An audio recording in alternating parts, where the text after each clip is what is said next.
or abandoned, the balance, if any, shall be transferred to the general funds of the government. But generally, it even says in the first sentence that it must be levied for a special purpose. Yes, Your Honor. It cannot be carte blanche authority given to the president or any other instrumentality of government. Is that not correct? We agree, Your Honor. In that instance, therefore, will you admit that that clause in PD 910, which actually gives an all-purpose authority to the president, is unconstitutional? No, Your Honor, because the levied for a special purpose shall be treated as a special fund and paid out for such purpose only. There can be no purpose if the purpose is everything. Is that not correct? But with due respect, Your Honor, the purpose is not everything.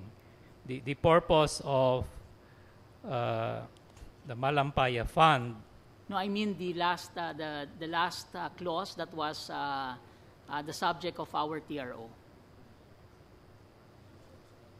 For such other purposes as may be determined by the president.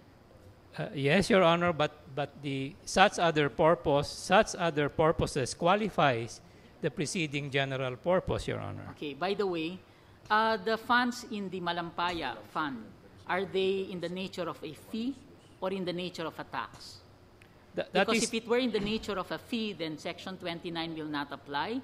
But if it were in the nature of a tax, then Section 29 should apply.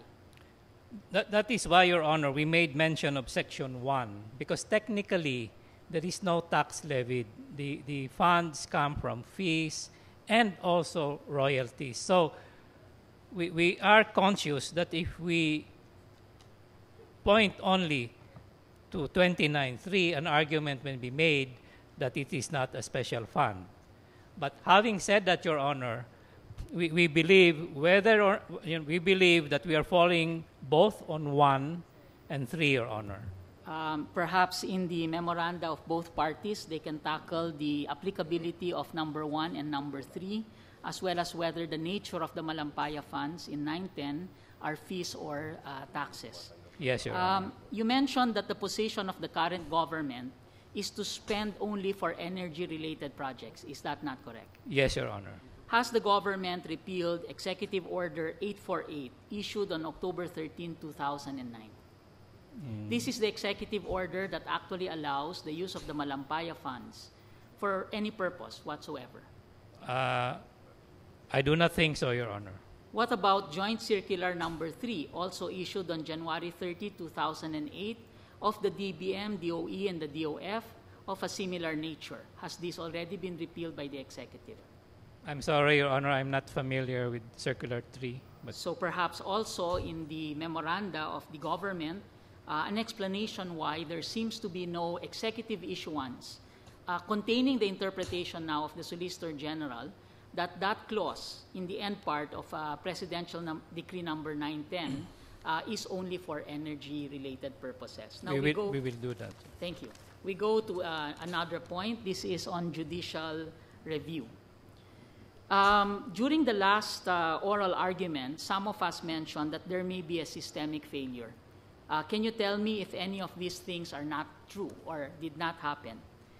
The National Expenditure Program coming from the Office of the President, communicated to the Congress, already contained the proposal for PDAF.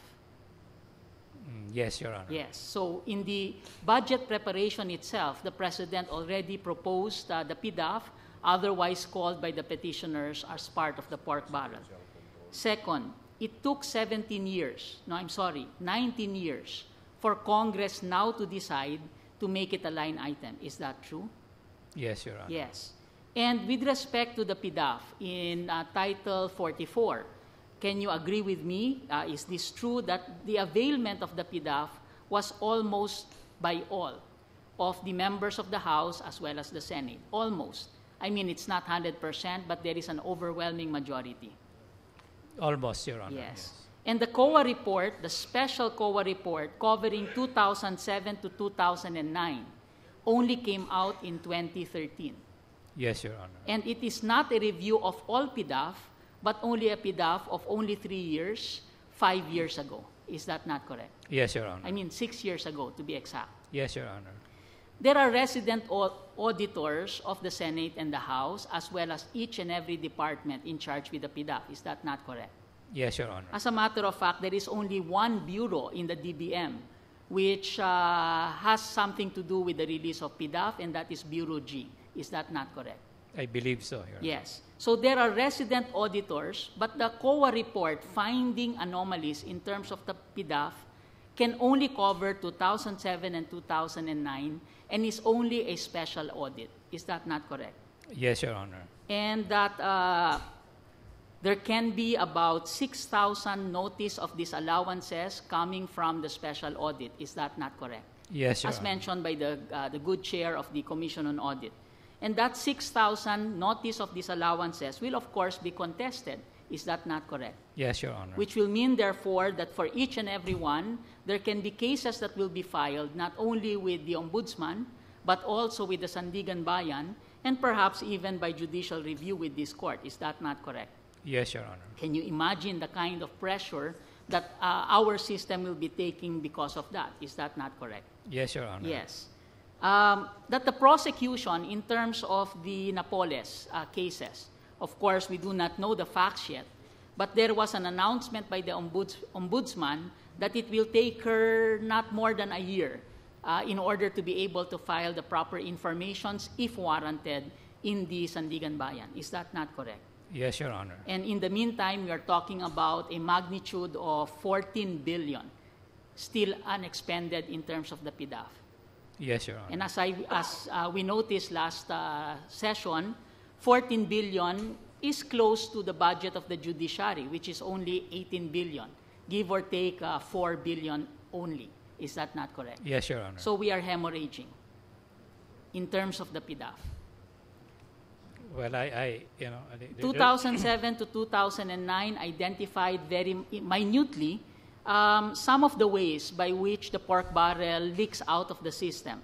And therefore, probably we can assume that there are still leakages from 2009 to 2013. And if we continue with the PDAF, even for the last semester of 2013, that there could be leakages. Is that not correct? That would be a not unreasonable assumption, Your Honor. Yes. So therefore, we do have a systemic problem, correct?